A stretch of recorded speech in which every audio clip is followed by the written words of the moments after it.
June 6th. For more on that, let's head over to Shaniqua Vrain inside NASA's Mission Control Center.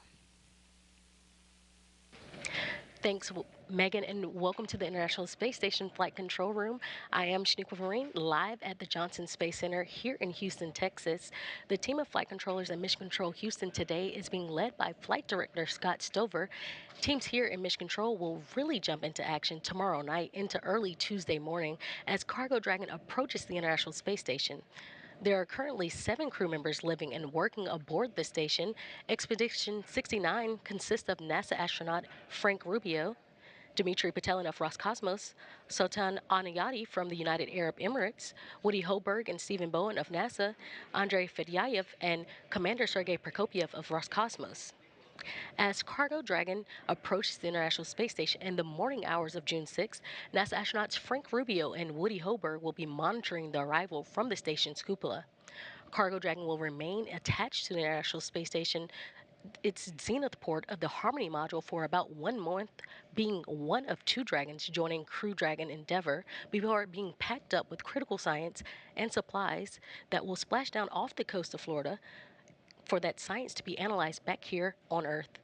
Everything is still a go from the Mission Control Center here in Houston, and we're looking forward to welcoming another Dragon to the International Space Station. So for now, we'll head back out to Kennedy. Jasmine? Thank you, Shaniqua. Now we are about T-minus 14 minutes and counting from liftoff of CRS-28, so let's talk about the science. New experiments will soon arrive on the space station. Thunderstorm observation equipment could improve research on Earth's climate and weather. And astronauts will be growing a second generation of plant seeds in space to see if gene changes transfer to future generations. And those are just some of the experiments joining the hundreds of ongoing investigations already aboard the orbiting lab. This mission will also increase power supply on the station, delivering the 3rd set of roll-out solar arrays, also known as IROSAs. After being installed on upcoming spacewalks, the arrays will roll out into position, boosting power on the station by up to 30%. Now, across the country, NASA and our partners are making small steps and giant leaps in preparation for the Artemis II crewed mission around the moon. So let's take a look at our Artemis Moon Minute. All 5 major structures of the Space Launch System rocket's core stage have now been fully integrated at the Michoud Assembly Facility in Louisiana. The engine section is the most complex and intricate part of the core stage that powers the Artemis missions to the moon. RS-25 engine testing is underway at Stennis Space Center near Bay St. Louis, Mississippi. This test is part of a 12-test series that will certify the new design for crewed Artemis missions. The engine ran for its full planned 720 seconds, the longest duration to date. At Kennedy Space Center in Florida, technicians have been testing the solar array wings for the Artemis II service module. Orion will have 4 solar wings, drawing in 11 kilowatts of power from the sun. Some of the avionics for Artemis II have already been to space. Technicians finished cleaning and removing avionics on the Artemis I crew module, which will be used on the Orion capsule for Artemis II in 2024.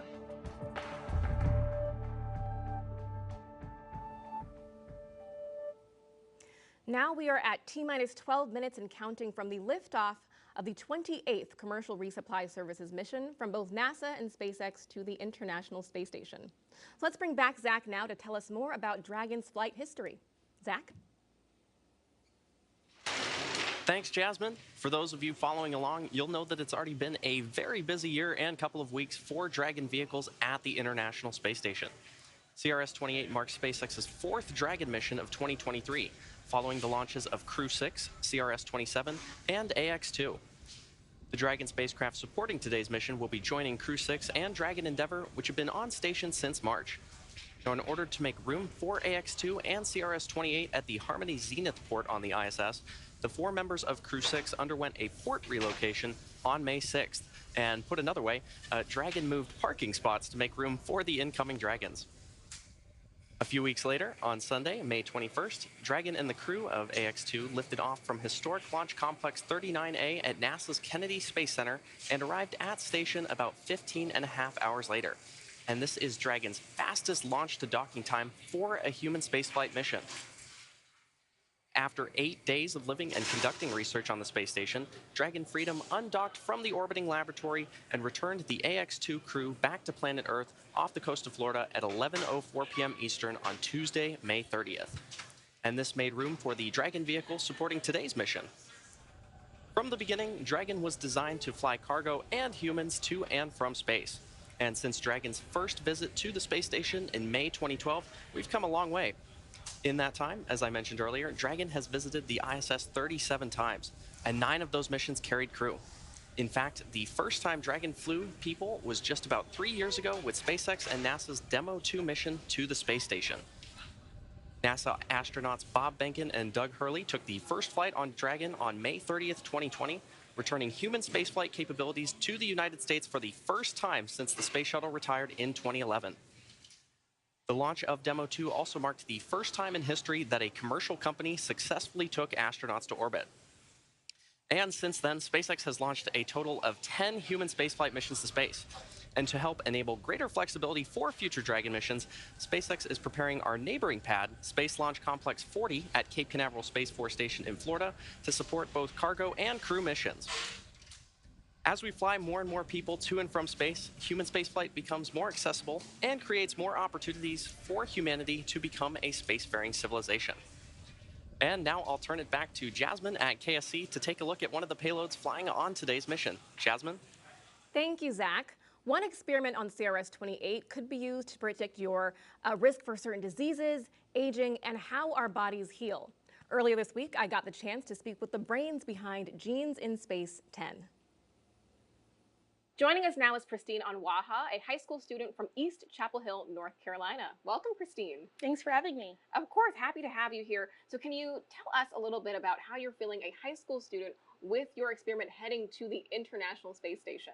It's honestly a dream come true. This idea started off originally in my head, and now it's going to be a reality pretty soon, so I'm really excited. Of course, we love that excitement, Christine, and we cannot wait to see your dreams realized. Can you break down what is the Genes in Space 10 experiment? The experiment involved telomeres, and these are the repetitive sequences that cap the ends of our chromosomes.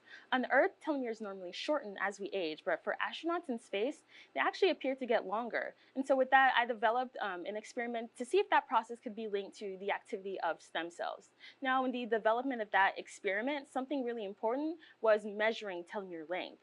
But it turns out that isn't something that can really be done on the ISS. Instead, experiments involving DNA length measurement need to be sent down to Earth, and that costs time and resources. So with that, the Genes in Space team and I got thinking, what if we developed an experiment that could help address that? And so we developed an experiment that will allow astronauts on the ISS to detect the 4-fold difference in DNA length. And so with that, it opens the door up for more kinds of research to be done on the ISS, such as into genetic monitoring, because being in space makes you more prone to genetic mutations. So that's something that can help with that. Also opens the door up for more research into telomeres to be done, and even broader. Christine, that is so exciting. And your experiment was chosen out of over 600 applications. So what advice do you have for students who are also interested in this opportunity? Yeah, I would just encourage other students to just explore their passions in space biology and pursue it as best as you can.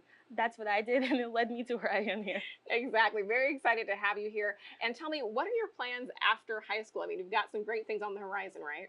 Yeah, so in the fall, I'll be headed off to UNC Chapel Hill. I'm planning on studying either biology or biochemistry, and I'm really excited to get more involved with biological research in the future, especially space biology.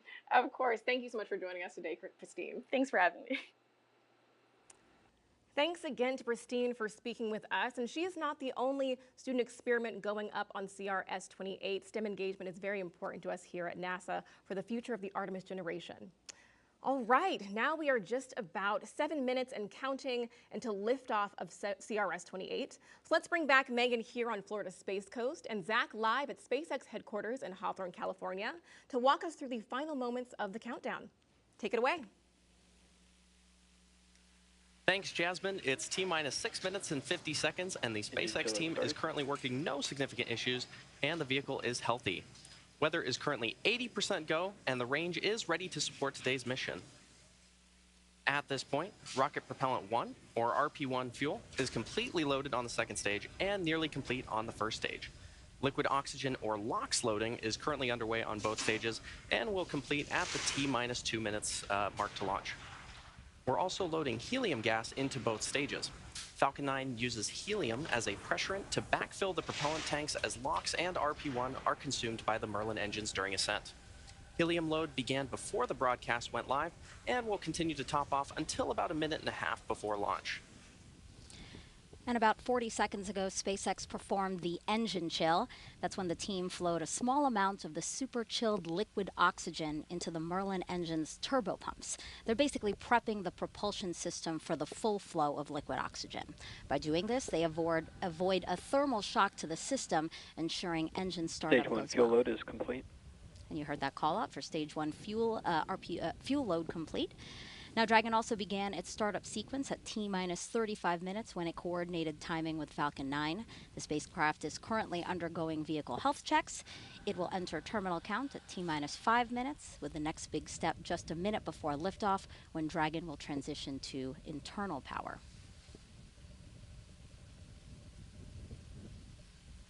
Now, you may have noticed those white clouds around the vehicle. Those are completely normal. They are chilled gas above the LOX tank liquid surface that we vent overboard to maintain pressure in the tank as needed. And when that gas comes out into contact with the warm, humid Florida air, the air condenses into clouds and water. Now, Here at the eye, Bob. for now, we should see the Count. Falcon 9 tanks are pressurizing for strongback the retract. transporter erector. Dragon is internal count and transporter erector, internal or power. The transporter erector, or TE, is used for vehicle rollout and to route propellants and electrical power to the vehicle in preparation for launch.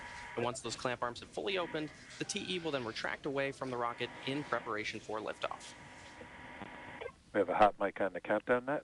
All parties check your key panels. Strongback lower has started. We should see those clamp arms opening in about 15 seconds from now.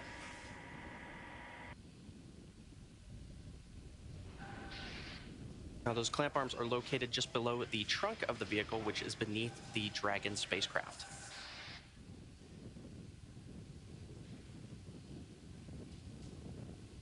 And there you can see those clamp arms beginning to open around the booster. Now, in these last few minutes before T0, Falcon 9 is performing final health checks on its primary communications, avionics, and propulsion systems in preparation for flight. And we may hear callouts that engines are sufficiently chilled as we get a little closer to liftoff. Those clamp arms should be fully open, and the transporter erector, that strongback, is going to recline away from the rocket.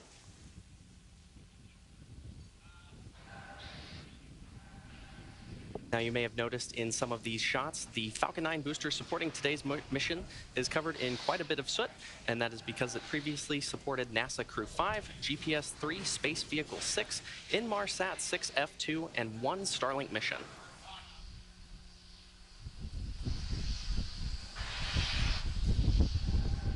And you can see that strongback slowly reclining away from the vehicle. Stage 1 LOX load is complete. This launch will bring about 7,000 pounds of hardware, crew supplies, and science to the space station. One research project will study the effects of space on human DNA.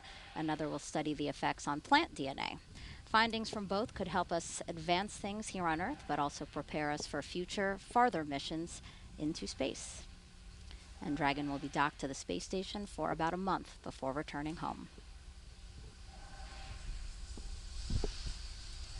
Now, checkouts of the second stage thrust vector control actuators are now underway. This is often referred to as an engine wiggle test. This is when SpaceX moves the thrust nozzles slightly to make sure the guidance hardware is ready for flight. SpaceX will do the exact same test on the first stage engines, but that happens just seconds before ignition.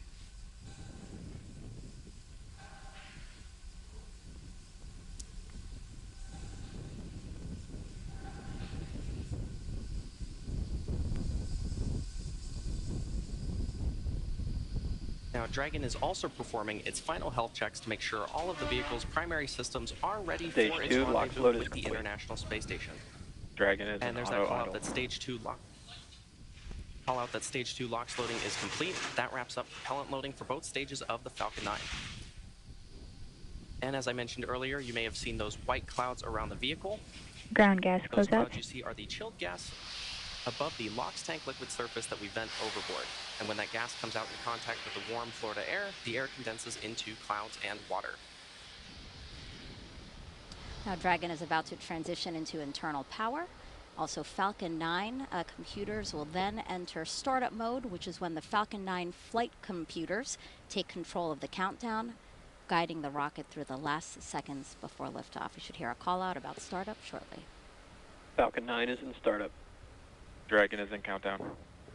Both stages are now pressurizing for launch. At T-minus 45 seconds, we'll hear the SpaceX launch director verify go for launch. Go for launch. There you go.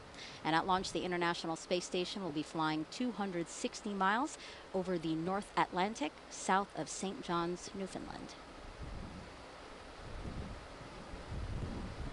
T-minus 30 seconds.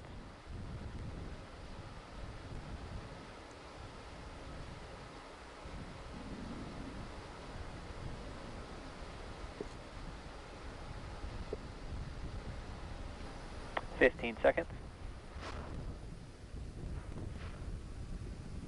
T-minus 10, 9, 8, 7, 6, 5, 4, 3, 2, 1.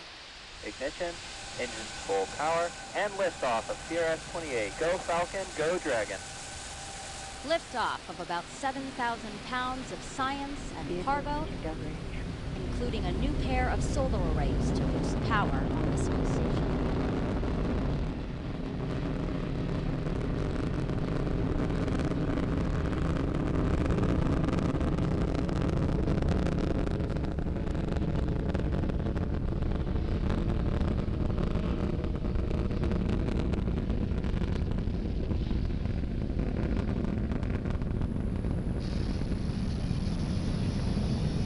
At T plus 40 seconds, Falcon 9 has successfully lifted off from historic Launch Complex 39A in Florida.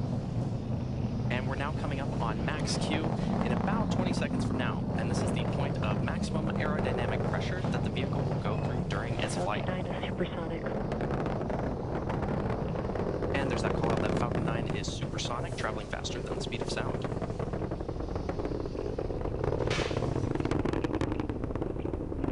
Max Q. And there you heard the call out for max Q. Coming up next are 3 events back to back, the first of which is main engine cutoff, or MECO, and this is when all 9 Merlin 1D engines on the first stage shut down. After those 9 engines shut down, the first and second stages will separate, and this is also called out over the nets as stage separation. From there, the second stage will ignite its Merlin vacuum engine to boost Dragon to low Earth orbit during SES, or second engine start 1. And this whole sequence takes about 15 seconds.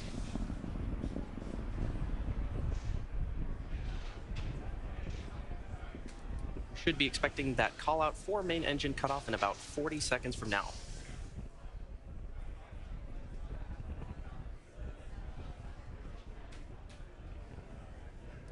Some amazing views of our Falcon 9 vehicle as it takes our Dragon spacecraft to orbit.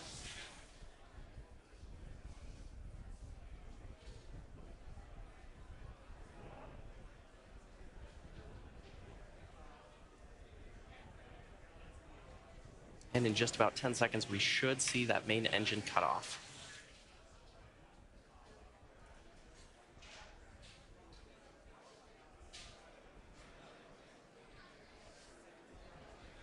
MECO. Stage separation.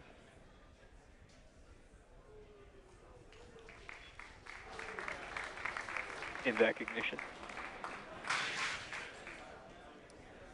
And there you heard those callouts and probably saw on your screen, main engine cutoff, followed by stage separation, and then second engine start 1. As I mentioned earlier, we're flying an MVAC nozzle, a shortened MVAC nozzle on our second stage. If you're just tuning in, you're watching a live webcast for the 28th commercial resupply mission to the International Space Station for NASA. This is SpaceX's 38th mission for 2023 and the 4th Dragon flight to the International Space Station this year.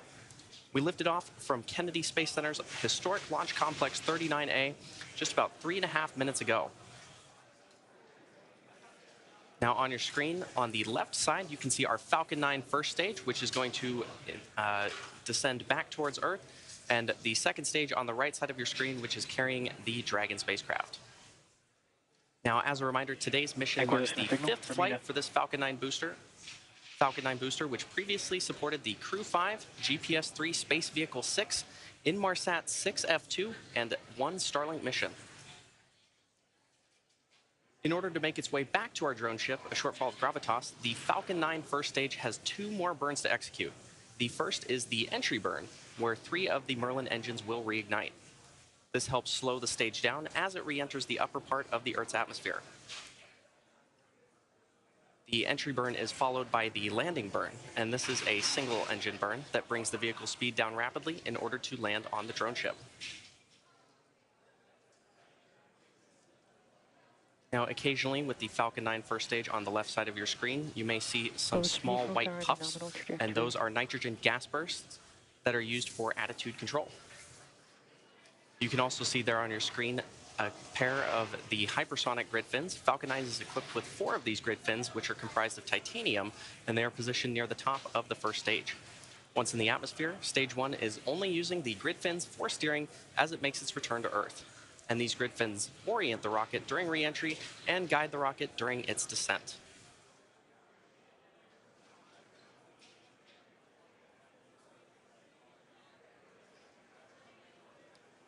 Now, the Falcon 9 first stage has 9 Merlin 1D engines, and each engine generates about 192,000 pounds of thrust.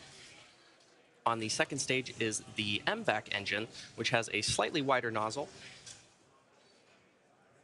and the vacuum engine generates about 203,000 pounds of thrust.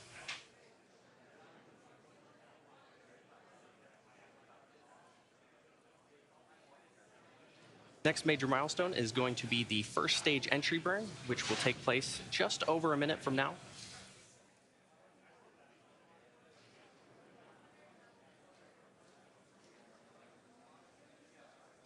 There you can see an amazing view of our stage 2 with its shortened MVAC nozzle.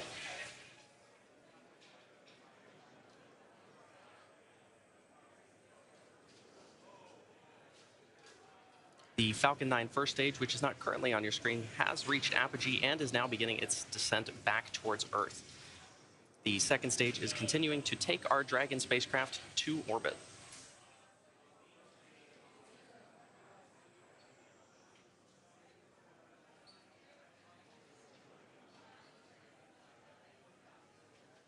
And we should see that first stage entry burn begin about 15 seconds from now on the left side of your screen.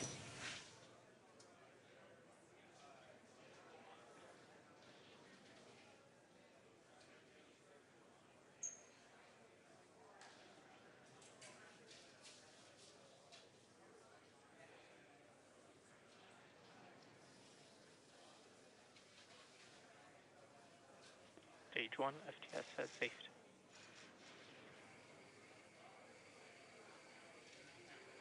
Stage 1 entry The burn second startup. stage on the right side of your screen. And there's that call out for stage 1 entry burn startup on the left side of your screen. The second stage is continuing to take our Dragon spacecraft to orbit.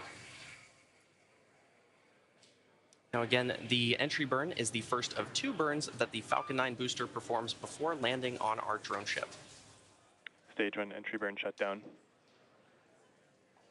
And there's that confirmation of stage 1 entry burn shutdown. As we get closer to first stage landing, it's good to note that the Falcon 9 first stage is equipped with 4 landing legs made of state-of-the-art carbon fiber with aluminum honeycomb. These landing legs are placed symmetrically around the base of the rocket and deployed just prior to landing. And if successful, this landing will mark the 198th time that we've recovered a first stage booster, including both Falcon 9 and Falcon Heavy missions.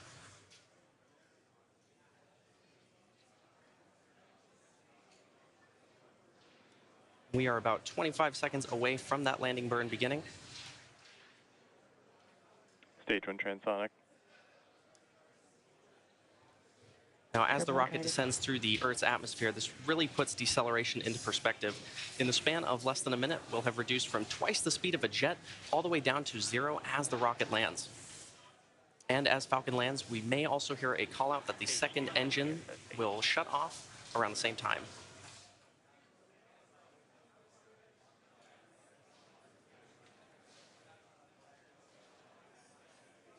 Stage 1 landing burn.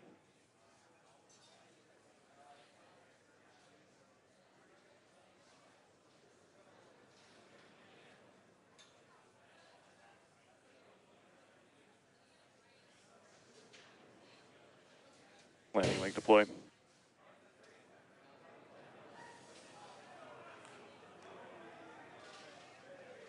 Stage 1 landing confirmed. And there you have it. The Falcon 9 first stage that supported today's mission has landed for its 5th time, having previously supported Crew 5, GPS 3, Space Vehicle 6, Inmarsat 6F2, and a Starlink mission. Today's landing also marks the 198th successful landing for an orbital class rocket. You may have also heard confirmation of good orbit. Acquisition of signal, Newfoundland.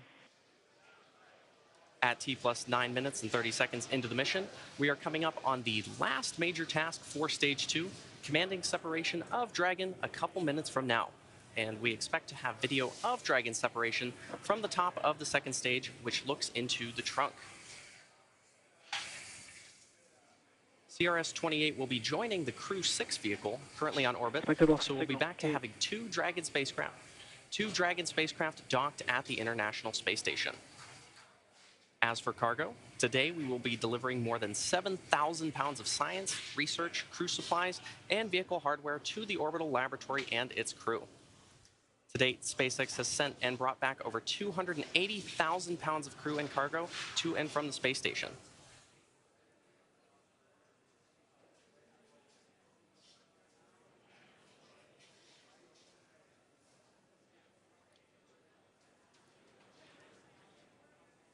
And we should be seeing Dragon separation about a minute and a half from now.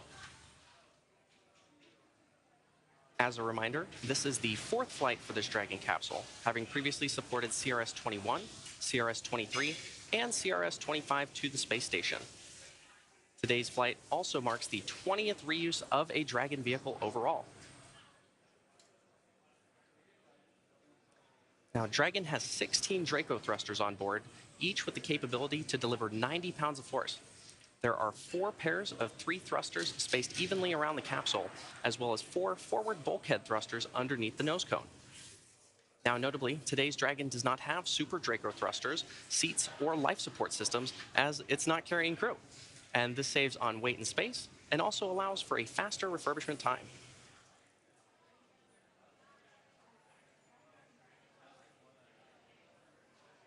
While initial designs of Dragon carried solar arrays extended outward from the trunk, the cylindrical structure located directly behind the Dragon capsule, the current Dragon has these arrays fixed directly to the trunk. And you may see at some point both a light and a dark side of the trunk, and that dark side is actually those solar panels, while the light side is a radiator to help cool the spacecraft.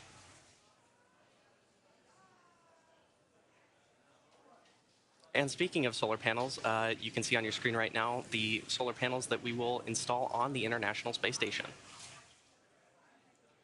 Once the Dragon capsule reaches the ISS, it will be able to autonomously dock using its navigation sensors, centerline camera, and light detection and ranging or LiDAR equipment. And there you can see on your screen Dragon separating from the second stage. Well, that's going to do it for me here in Hawthorne. The next milestone coming up is the Dragon nose cone opening sequence, which protects the double ring and navigational sensors. And I'll toss it over to Shaniqua in Houston to talk us through it. Shaniqua? Thanks, Zach. Everything is still going well back here in Mission Control Houston. Right after Dragon separated, it began a series of automatic checkouts, including small firings of the Draco maneuvering thrusters. The next milestone is nose cone deploy. The nose cone protects that docking hardware and rendezvous and tracking elements on top of Dragon during ascent. The nose cone deploy uncovers the 4 forward bulkhead thrusters, which Dragon will use for its major burn maneuvers. And we do have confirmation that that nose cone deploy sequence has begun. Again, major burn maneuvers will be Dragon nose cone deploy uncovers those major hardware. It will also uncover Dragon eyes, that rendezvous and tracking hardware that allows Dragon to know where it is in space and how to find the space station. Once open, the nose cone will stay in that position until the very end of its mission, closing prior to re-entry to provide some of that additional protection to the same hardware during re-entry. It does take about 5 minutes for a nose cone to open. We are looking for 12 hooks, 2 sets of 6 that will open here. And once open, we will see the nose cone deploy. Again, that sequence has begun, and we'll be waiting to hear once all 12 hooks are open. And we will see movement of the nose cone as all 12 hooks open. After nose cone deploy Cargo Dragon will be safely on its way to the International Space Station. If you're just joining us, NASA and SpaceX's 28th commercial resupply mission launched from Pad 39A at the Kennedy Space Center in Florida at 10:47 a.m. Central Time, 11:47 a.m. Eastern Time, and is currently in orbit. We're standing by now for nose cone deploy. Dragon is filled with over 7,000 pounds of cargo and supplies, including a variety of science investigations, hardware, and fresh foods for the crew on station. Some of those fresh foods that will be delivered include apples, grapefruits, oranges, cherry tomatoes, and blueberries. Dragon will dock to the zenith or space-facing side of the Harmony module, just recently freed up by Dragon Freedom, which brought up the Axiom 2 crew. The Axiom 2 crew aboard the SpaceX Dragon Freedom spacecraft safely splashed down off the coast of Florida at 10:04 p.m. Central Time, 11:04 p.m. Eastern on May 30th, 2023. The crew's return officially concluded the second all-private astronaut mission to the International Space Station. Axiom 2 commander and retired NASA astronaut Peggy Whitson ended her 8-day mission with a new record of 675 days in space, the most of any American or woman. And while we're discussing records, NASA astronaut Frank Rubio will end his mission this fall, breaking a record of his own. Rubio will return to Earth aboard a Russian Soyuz spacecraft no earlier than September 27th, and in his stay aboard the orbiting laboratory, having logged a total of at least 371 days in orbit.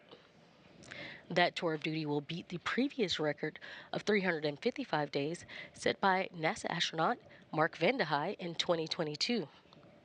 Joining Rubio on station are 6 other crew members living and working aboard the International Space Station.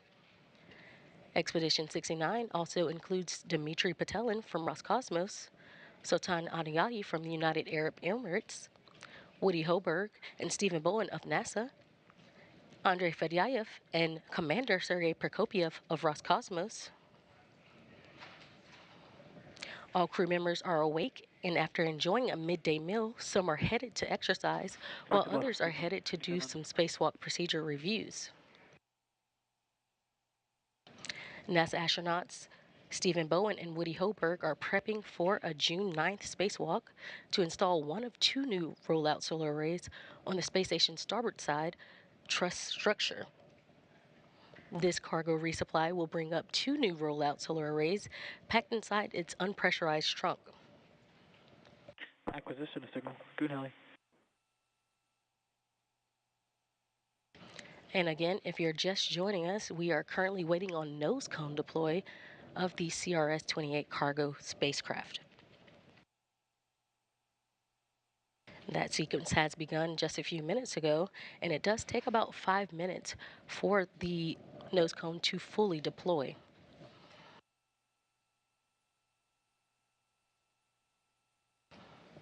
After confirmation of that the nose cone has been deployed, we will have a special guest join me for a quick interview. He will talk a little more on what Dragon is bringing up and its benefits to the International Space Station.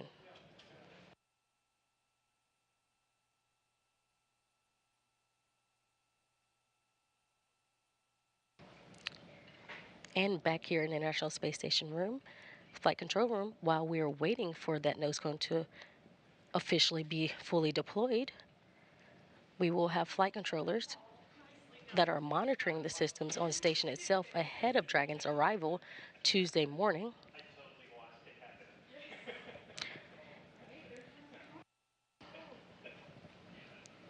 Again, once the nose cone is fully deployed,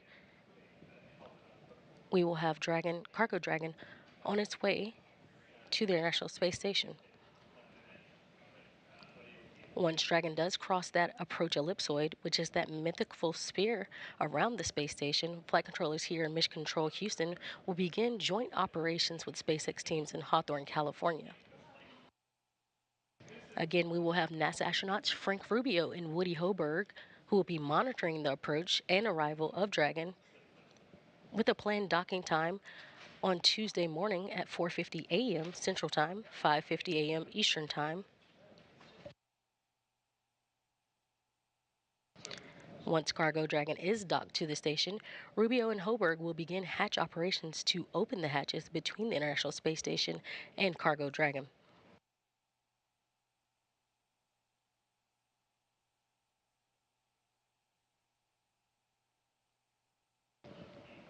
And again, this is live mission operations of the CRS-28 resupply mission to the International Space Station. If you are just joining us, we are currently waiting on the nose cone deployment of the vehicle.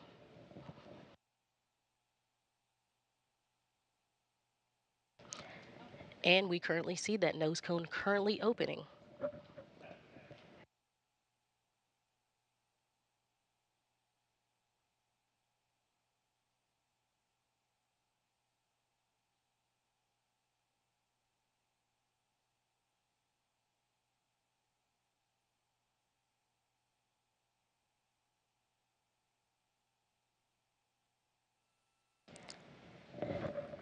And we have confirmation of nose cone deploy.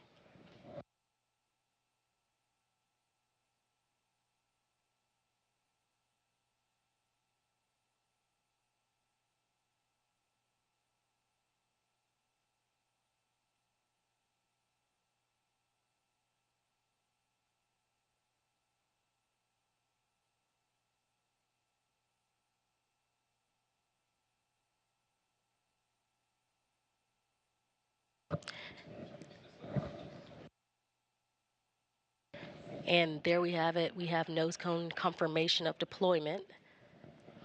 And now joining me on the phone is manager of the International Space Station Transportation and Integration Office, Phil Dempsey. Hi, Phil. Hey, Shaniqua.